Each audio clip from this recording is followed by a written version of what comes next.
دوو خاڵتاکی لەکەنەوەکو ئەنجومەنی مامۆستایانی پێشەنگ ئەویشیان ئەم بڕیارانەی لە سەنڕۆژی ڕابردوودا دادگای باڵای فیدرالی عێراق دەری کردووە لە بەرژەوەندی سەرجەم موچەخۆران و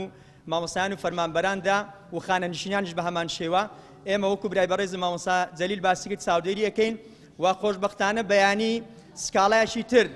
لە دادگای فیدرالی تاوتوێ ئەکرێتن ومێد دەکەن ئەمەشیان وەکو ئەم بڕیانانەی چەند ڕۆژی ڕابردوو ئەمیشیان تایبەتە بە دەستپێکردنەوەی پلەبەرزکردنەوەی مامۆستایان و فەرمانبەران لە هەرێمی کوردستاندا. ئێمە لە ماوەی ڕابردوودا وەکو ئەنجومەنی مامۆستایانی پێشەنگ هاوڕێ لەگەڵ سەرجەم هاوڕێیانمان لە دەستە و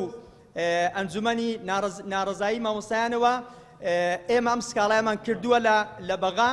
و چاودێریشەکەین بەیانی خۆشمان ئینشاڵڵا لەگەر بین و بەوردی ئینشاڵڵا ئیشی لەسەر ئەکرێتن و ئومێد دەکەن ئەمەشیان ببێتە دوو دەستکەوت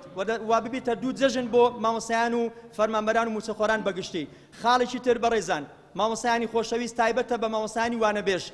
ڕەنگە پرسیار لێرە لێ ئەوە باز بکرێتن کە مامۆستایانی وانەبێژ هیچ یەکێک لەم فەقەرانەی دادگای باڵای فیدرالی بەرژەوەندی ئەوان نەبووە، بەڵام ئێمە وەکو مامۆستایانی ئەنجومەنی مامۆستایانی پێشەنگ دووپاتێکەینەوە لەگەڵ مامۆستایانی وانەبێژش ئەبین، چۆن لەگەر مامۆستایانی میلاک بووین بۆ ئەوەی سەرجەم شایستە دارایەکانیان وەربگرن، لەگەڵ مامۆستایانی وانەبێژش ئەبین تاوەکو کۆتایی بۆ ئەوەی بکرێن بە هەمیشەیی کە چەندین ساڵە خزمەتێکی زۆریان کردووە لە ناوەندەکانی خوێندن، ژمارەیان زیاتر لە 35,000 مامۆستایە. ئێمە لەگەڵیانە بین بۆی بتوانن لە کاتێکی نزیکدا حکوومەت دەسەڵات ناچار بکەین کە ئەمانش بکە بە هەمیشەیی.